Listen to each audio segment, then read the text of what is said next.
Përshëndetje e miq, ju përshëndes Mimoza Elezi dhe ju uroj të kaloni një ditë sa më të bukur. Sot vazhdojmë përsëri leximin e kanunit të Labërisë. Deri tashmë kemi parë 13 kapituj dhe 186 nene të kanunit, pra kemi parë gjithçka që i përket dokeve, zakoneve, kulturës shqiptare, e cila është trashëguar prej shekujsh dhe ato që e ka ruajtur më së miri dhe na ka trashëguar deri më ditët e sotme kanë qenë kanunet që kanë funksionuar në zona të ndryshme, pra sipas zonave.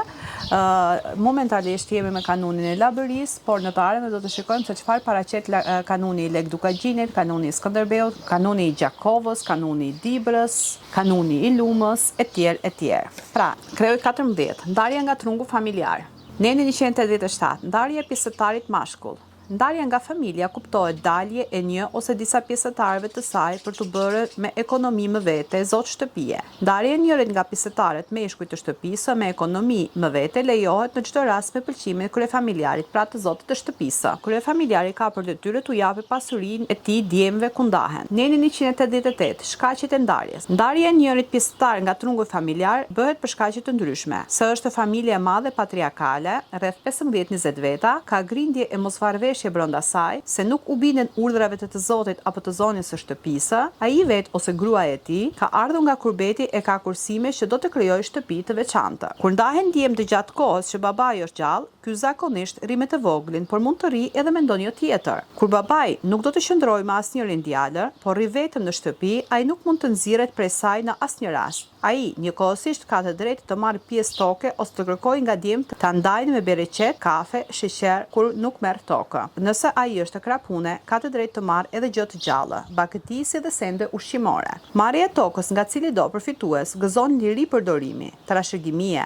por nuk mund ta shesë as babai, as djemtë, as nuk mund ta ndërrojë, as mund të ja fali kujt pa marrëveshje midis tyre. Pasuria e babës që ka qëndruar vetëm ose me njërin nga djemtë pas vdekjes ndahet në mënyrë të barabartë ndërmjet djemve të tij. Pasuria që kanë dhënë djemt pas ndarjes nga baba është e tyre dhe e disponojnë lirisht pas një kufizim. Në rast se babai merr pjesë në pasuri kur ndahen djemtë dhe pas kësaj i lin një djalë tjetër, ky djalë qëndron me baban në ato pasuri që mori në ndarje. Djemtë kur ndahen nuk kanë të drejtë të bëjnë ndarjen e pasurisë pa pëlqimin e babait dhe të vëllait të madh. Neni 189, caktimi i ditës së ndarjes. Caktimi i ditës së ndarjes, pasi kërkohet ndarja dhe jepet pëlqimi i kryefamiljarit të zotit të shtëpisë, caktohet dita e ndarjes në të cilën marrin pjesë vëllazëria, miqtë e kumbarët. Neni 190, objektet e ndarjes. Objektet e ndarjes janë shtëpia, odat, tokat e mbjella, arat, kopshti, vreshtat, pemët, mulliri e dërstila, vijat e ujit, radha e ujitjes, veglat e punës, gjëja e gjallë, delet, dhit, lopët, qet, kuajt, bletët, ushqimet e enët e kuzhinës, rrobat e fjetjes e të shtresës, fitimet e borxhet, shpenzimet që bëhen për ndarje, paratë që u jepin pleqëve kur marrin pjesë në ndarje. Zëvendësimi i një objekti bëhet në natyrë ose me para kur nuk ka për çdo vëlla. Neni 191, mënyrat e ndarjes. Pasuria ndahet në mes të vëllezërve në mënyrë të barabartë. Vajzat nuk kanë pjesë. Kur nuk kanë prindër, vajzat shkojnë me vëllain. Vajzave të martuara u llogaritet paja si pjesë. Kjo është një padrejtësi e madhe që akoma edhe sot një pjesë e mirë e njerëzve mundohen ta zbatojnë sipas kanunit, pra vajza nuk ka pjesë, vetëm djali ka pjesë. Si mund të ndahen fëmijët, si vajza si djali janë pjesëtarë dhe anëtarë të familjes, ku edhe sot shohim shumë debate në televizion, ku mundohet që vëllai të marrë të drejtën motrës, pra mos t'i jap asnjë pasuri motrës. Pra njerëzit sot nuk mund të jetojnë ashtu siç jeton gjithë bota, por për intereset e tyre vetjake mundohen që edhe motrat të menjansojnë, athuajse nuk janë të dalë nga barku i nënës së tyre. Pra, mos njerëzim. Neni 192, ndarja e shtëpisë. Oda kryesore e shtëpisë mbetet babës. Kur ndahen djemtë për së gjalli prej tij, ai nuk del nga shtëpia, është zot shtëpia. Bashkë me baban mund të qëndrojnë edhe njëri nga djemtë, si rregull djali më i vogël. Neni 193, ndarja pas vdekjes së babait. Ndarja e shtëpisë pas vdekjes së babait, po që ndërtuar prej tij i përket djalit të vogël, po që ndërtuar nga gjyshi i përket djalit të madh. Vëllezërit që nuk marrin pjesë në shtëpi zënë vend ku duan dhe ndërtojnë në shtëpinë e tyre. Neni 194, kriteret e ndarjes. Toka ndahet në pjesë të barabarta ndërmjet vëllezër dhe matet me tërkuzë. 10 pash jepe, 2 tërkuzë gjatë e 2 gjerë, 2 streme, një ditë e mbjellë. Në pjesëtimin e tokave mbahet parasysh lloji i tyre: ara, vreshta, kopshte frutore, livade, si dhe cilësia e tokës nën ose mbi ujë. Si rregull përdoret sistemimi i kompensimit të tokave me qëllim që të ndahen në mënyrë të barabartë. Toka e re dhe toka e blerë prej tyre ndahen për ditë pune. Zakonisht për ndarjen e tokave caktohen pleqë për të menjanuar mosmarrveshjet në mes të vëllezërve. Gjëja e gjallë, pra bagëtia, pjesëtohet për çdo vëlla, pavarësisht nga mosha. Ushqimet, bulmeti, drithi ndahen për gojë, sa pjesëtar të ketë familja, aq pjesë meshkuj e femra. Ushqimet e kafshëve, pra tagjia, bari, kashta, ndahen për gojë të kafshëve. Kush merr kafshën, merr edhe ushqimin për të. Ndarja me llabanë është ndarja me mirëbesim që përdoret në praktikë. Neni 195, pjesa e jetimëve. Në rast se njëri vëlla ka vdekur, jetimet e tij marrin pjesën e tyre, sipas zgjedhjes që bën babai, vëllai i madh ose xhaxhai. Neni 196, ndarja e pemëve drufutore. Pemë drufutore si ullintë, arat, manat, fisht, mollët, shegët, kur janë nga një rënje, mbeten në përdorim të përbashkët, kur ka më shumë, ndahen ose kompensohen me pemë të tjera. Neni 197, ndarja e veglave bujqësore. Veglat bujqësore, parmenda, kazma, shati, lopata, sopata, ndahen ndërmjet vëllezërve ose kompensohen me sende të tjera.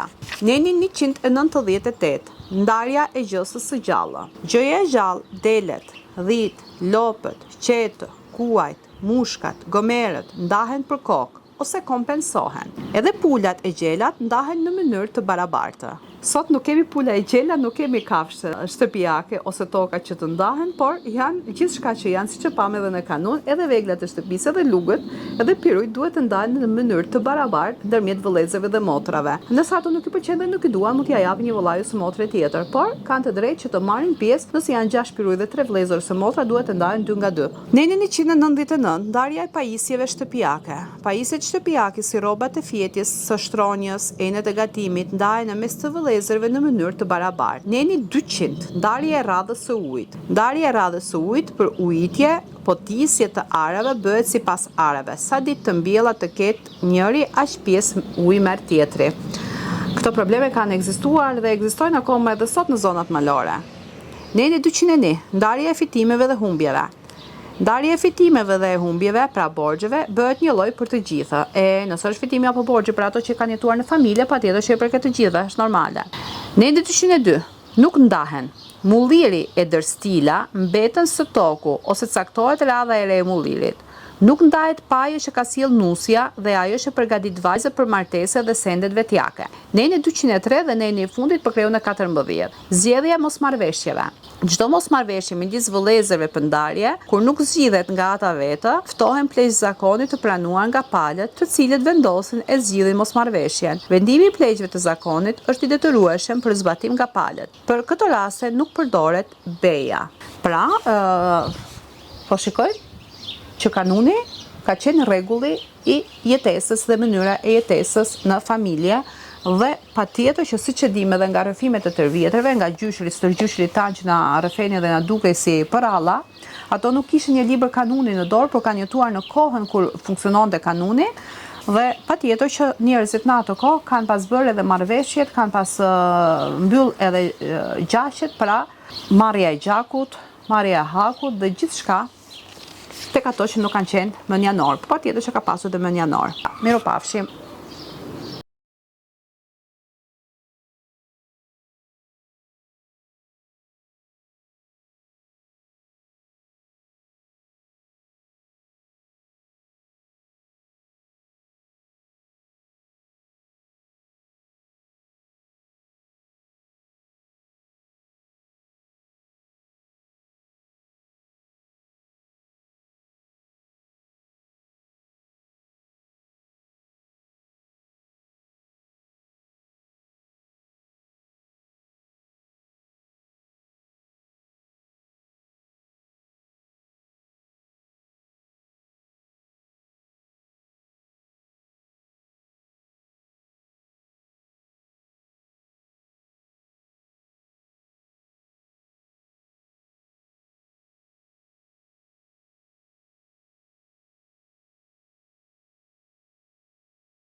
Tani, kalojmë te kapitulli i 15, marrëdhëniet martesore, fejesa, zënia e nuses.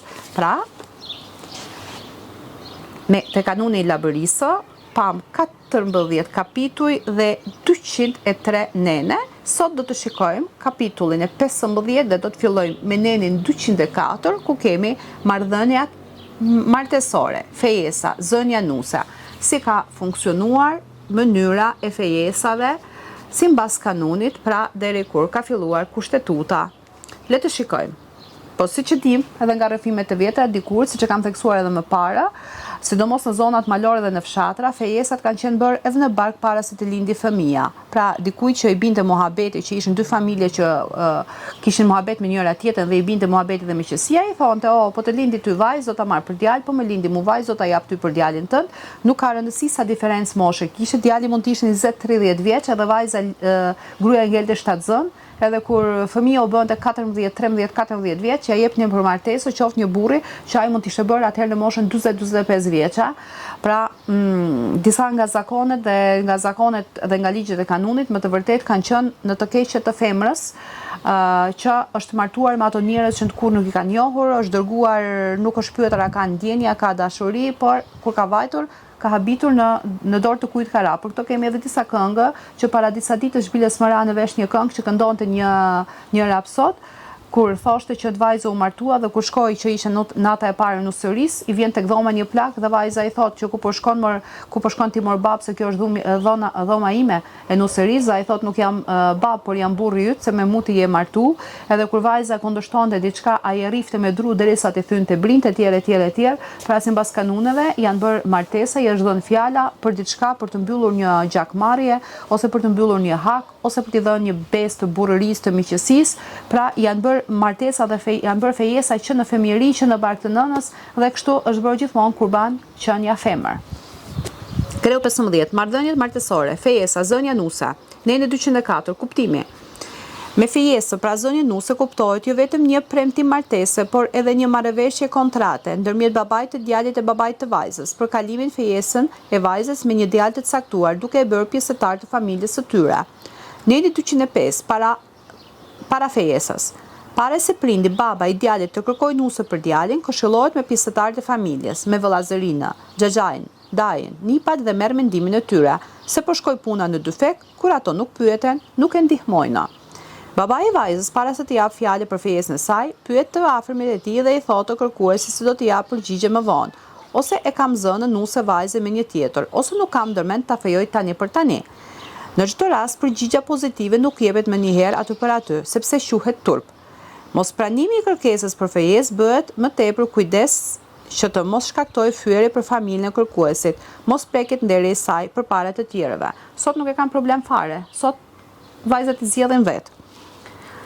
Por akoma ka edhe nga ato familje, akoma edhe sot, që duan të zbatojnë këto kanune dhe thotë që unë të mendoj një herë të pyes dajin e gocës, të pyes haxhin e gocës, të pyes ku ta diun se çfarë tjerët, se çfarë intereson daji zë xhaxhait, se për ato që ka zgjedhur vajza.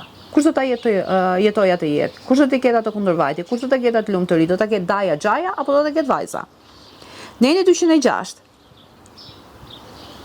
Mënyrat apo format e fejesës. Fejesa e djalit me vajzën mund të lidhet në disa mënyra apo forma, nga baballarit e djalit e të vajzës në marrëveshje midis tyre. Me shkuesi, lajmësi, mblerësi. Me shkuesi,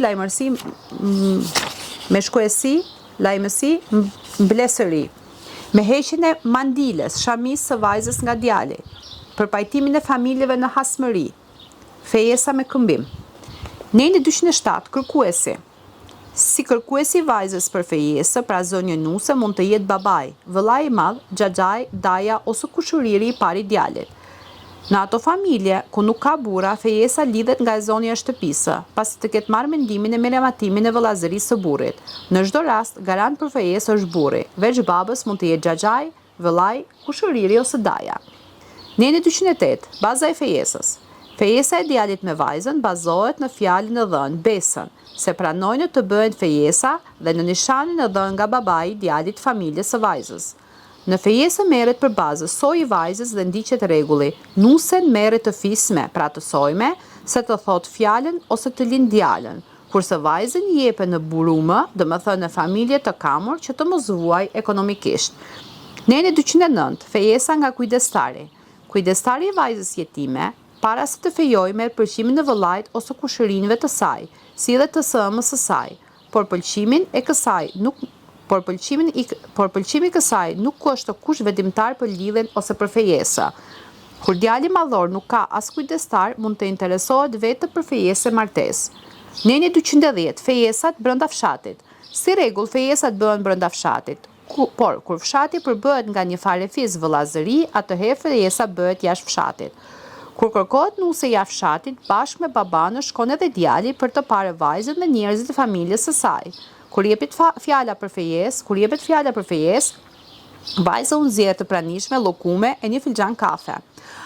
Para disa javësh isha në Kukës, isha në has të Kukësit, ku me një mikun tim i cili e kërkova të më dërgojë në një fshat të vizitoj një familje, dhe gjatë rrugës që kishim me zotin Bujar queja i taksisë, i cili më thoshte akoma edhe sot kemi familjen Kastrati, pra Kastratit e Kukësit, dhe që akoma edhe sot ne nuk martohemi me asë një banor të fshatit tonë, sepse jemi rritur në një vend, kemi shkolluar në një vend dhe quhemi si të jemi familjar. Pra edhe sot në disa vende të Shqipërisë, akoma edhe brenda fshatit nuk bëhet fejesa, sepse brenda fshatrave, sidomos edhe në kohë të komunizmit, shumë pak janë bërë fejesa në fshat në mes të rinjve, për arsye se ata janë rritur së bashku, kanë shkolluar së bashku, kanë luajtur së bashku, kanë ngrënë së bashku dhe janë quajtur, mbase edhe nuk kam qenë gjak, po janë quajtur të një gjaku. Ndërsa sot që kemi marrë kurbetin, njëri ka ikur në Greqi, tjetri ka vajtur në Turqi, tjetri ka vajtur në Londër, tjetri ka vajtur në Amerikë, fëmijët rriten atje, nuk njohin njëri tjetrin, edhe njihen nëpër rrjetet sociale dhe vjen një ditë kur edhe kushëriri i dytë me kushëririn e tretë bëjnë martesa të gjakut. Por martesat e gjakut kur nuk sjellin balësi, sepse ato fëmijë që linin nga martesat e gjakut, edhe nëse nuk do të lindin pra sakatë ose me probleme të ndryshme fizike, patjetër që ato në jetë pasohen nga probleme shumë të ndryshme dhe bëhet ajo pagesa e martesës së gjakut, sepse gjaku nuk duhet të prishet. Neni 211, ndalimet. Ndalohet fejesa brenda fisit deri në 7 breza nga babai dhe 5 breza nga nëna gjini. Vajza dhe djali brenda fisit quhet motër e vëlla. As djali i gjetur me vajzën e gjetur nuk mund të fejohen. Ndalohet fejesa e djalit me vajzën që janë gjini deri kushërinë të tretë. Fejesa ndalohet midis familjeve që janë vëllamë dhe kumbari. Nëse shikojmë të ndalohet fejesa e djalit me vajzën që janë gjini pra nga ana e nënës deri te kushërinë të tretë, këto janë diçka që i përshtaten fejesave dhe martesave të zakoneve të turqëve, sepse siç e dim Osmanlia ka ndetur për një kohë rreth 500 vite në Shqipëri dhe ato duke jetuar në atë kohë, duke sjell grupet e turkmenëve që siç e dim, sidomos i kanë bërë këto programet me arkivat osmanlie që i kanë shfaqur dhe siç e kemi parë edhe në manastir, ku kanë qenë 47 kisha, të cilat ato i kanë kthyer në xhami dhe popullsinë që ka qenë rreth e kanë dënuar, e kanë dyndur dhe e kanë dërguar në fshatat rreth dhe aty kanë vendosur një popullsi të ndryshme islame, muslimane që e kanë sjellë nga Turkmenistani, nga Konya dhe vende të tjera pra, dhe i kanë vendosur aty, ato kanë përhapur kulturën e tyre dhe kanë përhapur mënyrën e tyre të jetesës, e cila ajo është bërë pjesë edhe e kulturës dhe jetës shqiptare. Pra, siç e kemi parë edhe në dokumentet që kanë bërë para disa ditësh me relacion universal, me dokumentet e arkivave të Fermos, ku aty theksonte në letrat, në dorëshkrimet që gjenden në këto arkiva, ku theksoi që në disa zona të Shqipërisë dhe në shumë zonat malore të Shqipërisë, ai theksonte pra atë frati që kishte marrë ato shënime që këtu po përzihet mënyra e jetesës dhe një pjesë e madhe e popullsisë shqiptare po i përshtatet mënyrës së jetesëve të turqëve dhe kështu që doket dhe zakonet tona, ato që i kemi ruajtur që prej shekulljve deri tani, po zhduken javash. Dhe ato e shikojmë edhe këtu, sepse këtu ruhet deri në 7 breze para fisi nga babai, por deri në 3 breze thot ato që janë në gjini, pra nga ana e nënës mund të fijohen, mund të martohen. Kur këtu është një gabim sepse fëmia e cilit është kujt i përket e din vetëm nëna. Mund të jesh e martuar me një burr, por fëmin mund ta kesh me dikë tjetër, atë e din vetëm nëna e fëmisë. Pra baba këtu nuk mund të jetë aq i shenjtë sa është nëna, sepse po e shikojmë në shumë programe tani që po dalin dhe fëmijët mund të kenë 3 fëmijë dhe asnjë nuk janë vëllezër nga babai, por janë vëllezër nga nëna, dalin nga një bark, ajo që është sigurt është barku i nënës, asgjë tjetër. Pra, në fakt këto kanune kanë bërë ato për çmimin e nënës, që unë të e kundërshtoj dhe kam kundërshtuar gjithmonë, nuk është se jam feministe, por ajo që dihet dhe që është realitet është barku i nënës. E di nëna çfarë mban 9 muaj në bar dhe e di nëna me kë e ka këtë fëmijë. Baba mund të jetë përgjegjës, por në fakt nuk e dim se sa realitet është babai i fëmijës apo jo. Fejesa ndalohet midis familjarëve që janë vëllamër dhe kumbari. Neni 212, mosha e fejesës. Mosha për fejesë si rregull për vajzën është 12-13 vjeçe, kurse për djalin 15-16 e lartë. Patjetër se këto kanune janë përdorur në kohët kur kemi pasur sundues, kur kemi pasur pushtues, pra kur imperatoritë si bizantine, si romake, si bizantine, si osmanlije kanë sunduar në Shqipëri, dhe patjetër që këto vajza 12-13 vjeçare me të vërtetë janë bërë fli, pra janë bërë kurban dhe janë martuar edhe me ato persona që kanë pasur moshën 40-50-60 vjeçare, pra një fëmijë që akoma nuk i është formuar trupi, është lejuar martesa. Kur edhe sot po shikoj në disa biseda që bëj me gjyshet, me disa gjyshe të vjetra, që para disa ditësh kam pasur një bisedë me një gjyshe çame e cila ka përjetuar masakrën e Çamërisë, ajo është nga Filati dhe programi i saj do të jetë në ditën 80 vjetorit të masakrës së Çamërisë, së genocidit Çam, dhe ajo theksonte që është martuar në moshën 13 vjeçare, në moshën 14 vjeçare ka pasur fëmijë në plerë kur ajo ka qenë fëmijë vet. Pra janë martuar në moshën 13-14 vjeçare kur ato dilnin dhe luanin në fëmijët dhe nuk dinin se çfarë shihete, jo të dinë çfarë është burri, dhe aq më tepër kur martohesh me burra 40-50 vjeç dhe prandaj njerëzit e kanë vuajtur nga sëmundje të shumta, sepse një femër 12-13 vjeçe nuk është e përgatitur trupikisht, fizikisht që të bëjë një martesë dhe të krijojë një marrëdhënie me një burr, qoftë edhe të moshës së saj. Por këto kanunet kanë vepruar herë kur ka qenë kohë lufte dhe patjetër që duheshin sa më shumë djem që t'i merrte Osmanlia apo t'i merrte sunduesi, t'i merrte si ushtar dhe të luftonte për tokat e tyre dhe do bënte haremin dhe ato që e vuanin ishin fëmijët dhe nënat. Pra mosha për fejesë rregull për vajzën ishte 12-13 vjeçe, kurse për djem 15-16 vjeçar. Fejesa mund të lidhet edhe kur djali ose vajza është në djep, foshnjë ose edhe pa lindur fare. Kur baballarët e tyre bien në marrëveshje e japin fjalën se po lindë fëmia të sekseve të ndryshme do t'i fejojnë me t'i martojnë për të forcuar miqësinë. Si rregull, djemtë e vajzat e shtëpisë fejohen me radhë sipas moshës, por mund të bëhen përjashtime dhe të fejohen jo sipas radhës së moshës, me miratimin e vëllait më të madh. Kur në vëllëzëri gjendet një motër e madhe pa fejuar, vëllezërit nuk fejohen në respekt të saj të zakonit, derisa ajo fejohet. Edhe për fejesën e vajzave si rregull mbahet radha e fejesës. Këtu kemi edhe një shënim. Plaku me emër HB nga fushë bardha tregon, fejesat zakonisht bëheshin në moshë të vogël, kanë ngjarë edhe fejesa në djep për shembull, personi me emrin D ka fejuar vajzën e tij te djali me emër B, 2 kërthinjve në djep.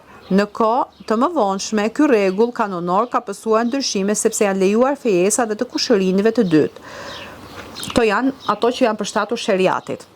Që sot një pjesë e shqiptarëve po i shikoj që po struken shumë dhe po e kërkojnë të shariatin dhe të shikojnë që të martohet edhe baba me vajzën nesër pas nesër.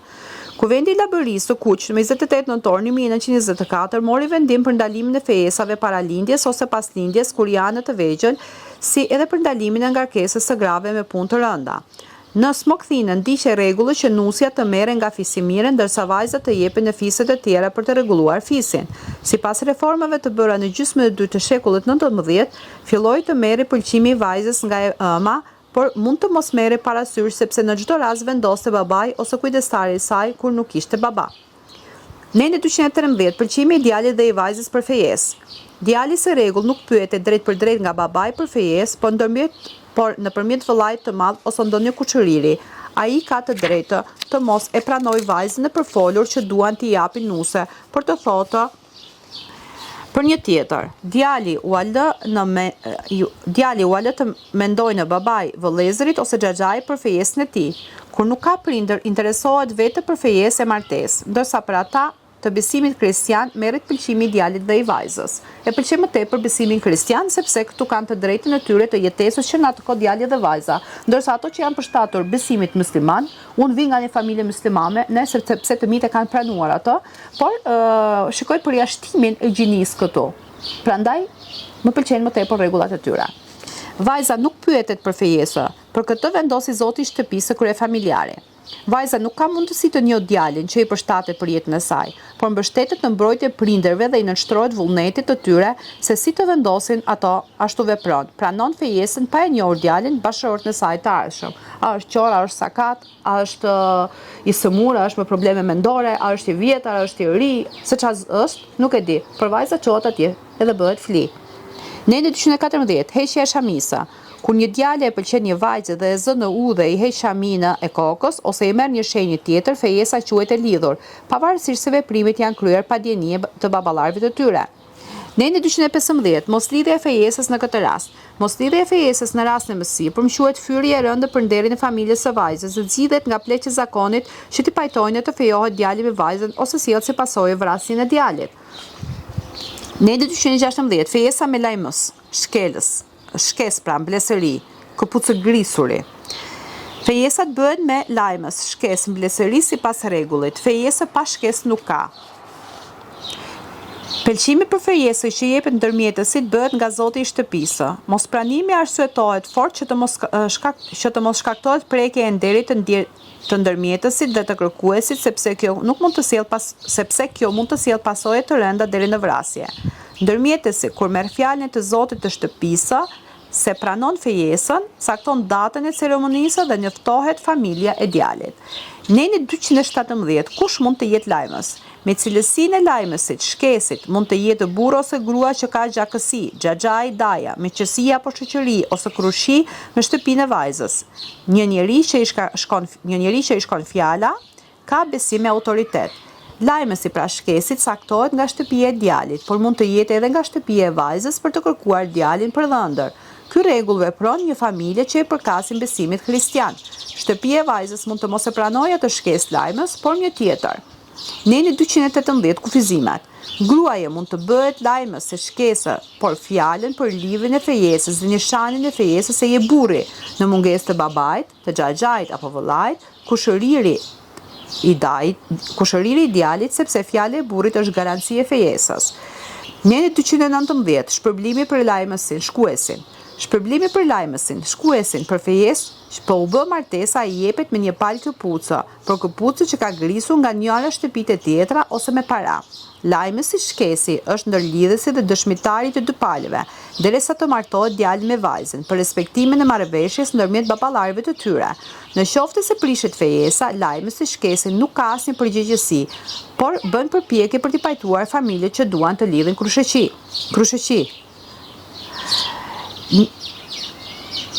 Familjet që duan të lidhin krushëqi. Neni 220, fejesa nga vetë vajza kur ikën nga shtëpia prindërore. Kur vajza largohet vetë dhe fejohet e martohet kundër dëshirës së prindërit, baballarit e djalit të vajzës merren vesh midis tyre dhe i martojnë. Në rast se nuk martohet, si rregull vriten. Neni 221, ceremonia e fejesës. Fejesat e djalit me vajzën bëhen sipas një ceremonie të caktuar. Ditën e ejtë ose të diel, shtrohet darka ku marrin pjesë i Zotit shtëpisë së djalit, vëllezërit e të afërm të tjerë, 7-9 veta, me përjashtim të djalit që nuk merr pjesë edhe nga ana e shtëpisë së vajzës. Babai ose kujdestari jep nishanin pra shenjen në 100 grosh ose një palë vathë, Napoleon flori ose gjys Napoleon flori ose një unaz argjendi ose floriri. Ose edhe një shamie mbështjell në lesh të larë që simbolizon lidhjen e fejesës. Babai i djalit ka për detyrë të pyes në sofër babën e vajzës pasi dorëzon nishanin nëse ai është i kënaqur me të hollat që jepet nishani. Ky i fundit ka të drejtë të kërkojë që të shtohet sasia e të hollëve si nishan. Shkesi, lajmësi mund të ndërhyjë për të heqë dorë nga shtesa, nga çasti i dhënies së nishanit vajza rrezon nuset tek ai djalë.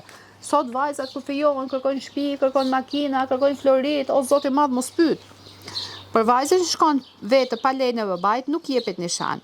Pas fejesës në shtëpinë e djalit të vajzës priten urimet nga të afërmit dhe nga mahalla, fshati e fqintë, edhe miqtë. Shtëpia e vajzës mund të japë nishan pra shenjë djalit një unaz ose diçka tjetër sipas marrëveshjes ndërmjet kryefamiljarëve të zotëve të shtëpisë. Në ato familje ku nuk ka zot shtëpie, burrë e zoni e shtëpisë para se të pranojë nishanin ka për detyrë të tharras burrat më të afërt të vëllazërisë së burrit, të saj të vdekur që të zëvendësojnë babain e vajzës.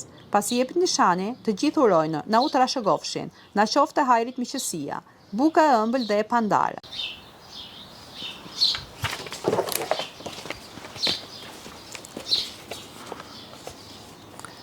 Pra, pasi jep nishanit, të gjithë urojnë, na u trashëgofshin, na qofte hajrit miqësia, buka e ëmbël dhe e pandare, buka e ëmbël dhe e pandare, miqësia e pandare. Kur mbaron ceremonia në shtëpinë e vajzës, por sa dalin nga dera, shtihen me pushkë për ta bërë të njohur botërisht fejesën e djalit me vajzën. Sipas marrëveshjes që bëhet, në një datë të caktuar kthehet edhe nga ana e vajzës 7 deri 9 veta në shtëpinë e dhëndrit, ku zhvillohet ceremonia dhe shkëmbehen urimet e rastit. Neni 222, kufizimet për vajzën. Nga çasti i fejesës kufizohet liria e vajzës. Ajo fshihet nga i fejuari dhe nuk mund të takohet me të. U fshihet prindërve, vëllezërve të tij dhe nuk bisedon me ta. Sot ka hika ajo ka. Sot vajza po feju, sa fejohet ditën e parë e ketë shtëpia e burrit. Edhe kjo është normale. Vajza e fejuar ruhet e nuk del lirisht, ose del e shoqëruar nga vëllai ose të afërmit të saj. Gjatë kohës së fejesës, vajza përgatit pajën që nga qilimat, jorganët, shiltet e qëndisura, zbukurimet e tjera, dyshekun e deri tek çorapet me lule, bulesa tavoline, pecetat e duarve, këllofët e jastëkëve, kuduket, aftësia zanatçore e gruas. Këtu kemi një shënim. Në kohët më të vona, në gjysmën e parë të shekullit 20, këto zakone shkuan duke u ndryshuar e përmirësuar. Të fejuarit mund të takohen fshehurës nga të tjerët, shkëmbejnë letra e tjerë. Autoriteti i prindit babës nuk është më ai i përpashme dhe kur merr vesh se djali me vajzë takohen fshehurës, sigurisht jo pa kufizime e teprime. Neni 223, prishje e fejesës. Prishja e fejesës ndodh kur vdes djali ose vajza. Ngordhi kau u prish penda. Fejesa prishet vetëm nga djali i fejuari, por jo nga shtëpia e vajzës, ndryshe sjell si pasojë deri në vrasje të vajzës ose të babait të vëllait të saj. Shkaqe e prishjes së fejesës mund të jenë sëmundja, keqësimi i marrëdhënieve midis shtëpive e të fejuarve, kur shkuesi ka mashtruar dhe ka fshehur se vajza është sëmur, çal e tjerë. Neni 224. Familja e djalit me prishjen e fejesës zakonisht e lajmëron familjen e vajzës, por nuk jep arsye. Nuk më pëlqen kjo vajza. Neni 224, lënia e të fejuarit. Vajza nuk mund të prish fejesën sepse nuk i pëlqen djali. Ajo mund të mos e njoh fare as për fytyrë. Kjo prishje quhet fyrje e rëndë për djalin të sjell pasojë deri në vrasje. Lënia e të fejuarit nga vajza për të martuar me një tjetër, kur bëhet me dije dhe me dëshirë të prindërve të saj, është fyrje e rëndë për familjen e dhëndrit, i cili vret baban ose vëllain e vajzës. Por kur djali ofendon vajzën, kur djali shan vajzën, kur djali rreh vajzën, kur djali sillet keq me vajzën, kur djali nuk respekton vajzën, në këtë rast vajza duhet ta lojë djalin. Dhe djali në këtë rast duhet të jetë fajtor. Kur vajza e fejuar merr një tjetër burrë pa dijenin e prindërve të saj, këta kanë për detyrë të bëjnë besë nuk kanë dijeni dhe lirohen nga hakmarrja e dhëndit, kurse vajzat nuk e pranojnë më në shtëpi. Me kalimin e kohës, sidomos kur ajo lind fëmijë, me ndërmjetësimin të dashamirëve e miqve mund të pajtohen. Në këtë rast dhëndri mund të vrasë vajzën dhe burrin e saj. Po bie në gjak, familja e vajzës detyrohet të kthejë shtëpisë së dhëndrit nishanin dhe të gjitha paratë dhëna përpara. Kur vajza e fejuar bëhet me fjalën në derë të babait, e fejuara i lëshon dhe nderin e vajzës. I fejuar i lëshon dhe nderin e vajzës e vën në vend familja prindërore e saj. Neni 225, vajza që kapet nga prindëri duke ikur. Vajza e fejuar që tenton të ikë për të marrë një burr tjetër dhe jo të fejuarin, por kapet nga prindërit e saj detyrohet të shkojë tek i fejuari me fishek në pajë, duke kërkuar dorëzane se nuk do të sillet keq me të. Një shënim ka këtu. Plaku me emër XG tregon në fshatin dhe Kalasë Rëzomë, me qenë si fejuari i vajzës ishte i burgosur, babai i saj e fejoi dhe martoi me një tjetër. Kur i fejuari i parë doli nga burgu, vrau baban e vajzën dhe burrin e saj. Gjithë pesha mbi gruan, mbi femrën bjen. Po e kapi i fejuari të fejuarën duke ikur, ka të drejtë të vrasë, por të jetë dhënë fishekun nga prindërit e saj, përndryshe bie në hasmëri me ta. Kur dhëndri heq dorë nga grua e ikur, të gjitha sendet të saj mbeten tek ai. Neni 226. Prishja e fejesës për shkak nderi. Prishja e fejesës për shkak nderi detyron familjen e djalit të fejuarit të vërtetojë pretendimet e veta. Ndryshe prishja prek nderin e familjes së vajzës së fejuar.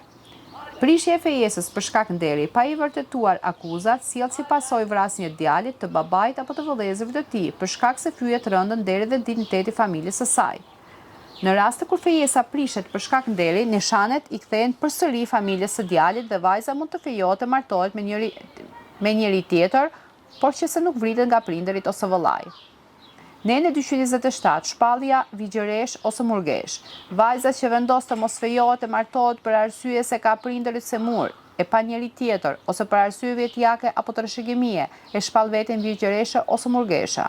Në rastin e fundit, detyrimisht shkon në manastir dhe në rast se ka qenë e fejuar, fejesa prishet pa pasojë tjera. Virgjëreshat vishen si burra dhe mund të mbajnë dhe armët. Pra kjo është ajo që kemi burneshat, që akoma edhe sot jetojnë 26 burnesha në zonat e Shqipërisë dhe të Kosovës.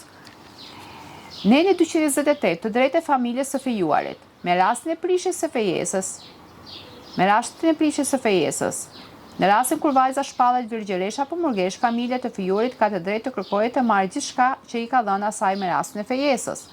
Neni 229, fejesa me këmbim, pra trëme. Fejesa me këmbim me trëme quhet atëherë kur kryefamiljari i shtëpisë së djalit dhe kryefamiljari i shtëpisë së vajzës merret vesh në mes të tyre që të lidhin fejesa me këmbim trëme, duke i dhënë vajzën njëri tjetrit për djemtë e tyre. Këtu kemi edhe një shënim. Pas reformave të kanunit gjysma e dytë të shekullit 19, u parashikua që çështja të zgjidhet nga i Zoti në çdo rast konkret, domethënë nuk sjell patjetër vrasje, por armiqësi midis familjeve. Këto fejesa synojnë në forcimin e miqësive ndërmjet dy shtëpijeve. Në këto fejesa ndërohet nishanet pak a shumë në masë të barabartë, me pranimin e nishanit fejesa quhet e lidhur. Edhe në këtë rast fejesa ndiqet zakoni i vendit si në fejesa të tjera. Neni 231, koha midis fejesës dhe martesës. Koha midis fejesës dhe martesës quhet koha e fejesës, e nën unazë, dhe zgjat aq sa të dojë shtëpia të fejuarit se rregull. Kjo nuk vazhdon gjatë sepse bëhet martesa shpesh edhe me vajzën minorene kur nuk ka baba apo nëna. Neni 232, vdekja e të fejuarit. Me vdekjen e djalit të fejuar, vajza e zënë nusa është të lirë të fejohet e të martohet ku të dojë babai i saj. Fejesa e re mund të mos bëhet brenda fshatit ose mahallës për të ruajtur miqësinë me familjen e mëparshme. Neni 233, detyrimet e familjes së vajzës së fejuar. Pas vdekjes së parakoshme të djalit të fejuar, i zoti i shtëpisë, kryefamiljari i vajzës, detyrohet t'i kthejë familjes së tij të fejuarit unazën, nishanin se dhe paratë e dhëna për blerjen e pajës në rast se janë dhënë. Neni 234, vdekja e vajzës së fejuar. Kur vdes vajza e fejuar para ditës së martesës, prindërit e saj nuk detyrohen t'i kthejnë familjes së dhëndrit unazën dhe as paratë e pajës në qoftë se janë dhëna. Neni 234, pra vdekja Neni 235, zëvendësimi. Kur vdes djali ose vajza e fejuar, mund të zëvendësohet fejesa me një djalë ose vajzë tjetër të asaj shtëpie për të ruajtur miqësinë midis tyre, pa qenë nevoja e marrjes së pëlqimit të babait të saj.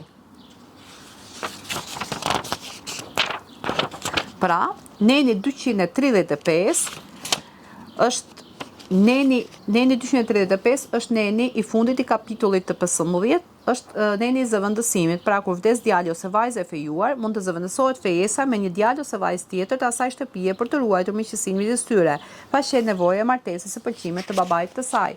Pra, sot pam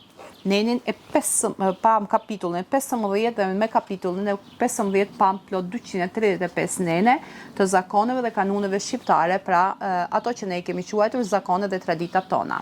Në programin e ardhshëm do të shikojmë Kreuni 16, ku do të shikojmë martesat, si kanë funksionuar martesat, rregullat, kuptimet, qëllimet, detyrimet që kanë qenë, si janë vënë datat e martesës, cilat kushte kanë qenë ato që pengonin martesat, bazat e martesat, llojet e martesave, martesat me kuror, martesat e përziera, martesat me shpërblim etj. Pra, miropafshim në kapitullin e 16 që do të fillojmë me nenin 236 mbi martesat.